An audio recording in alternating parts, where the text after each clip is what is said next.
Alright, this is God Lily, and I'm at Mike Brown's house, and he's a bachelor, and we're getting ready to do one of his presentations to the show. He's a historian, and he's also a truck driver.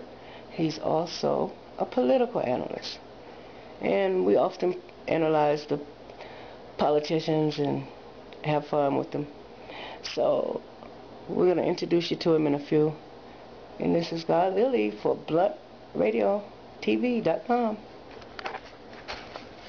We're going to take a look around his crib here. He's a very neat bachelor. Got everything all organized. That's his papers out.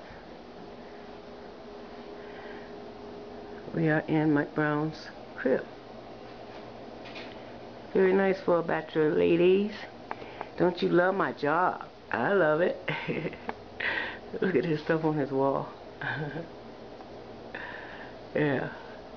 Bachelor crib. We're going to have him in a few minutes.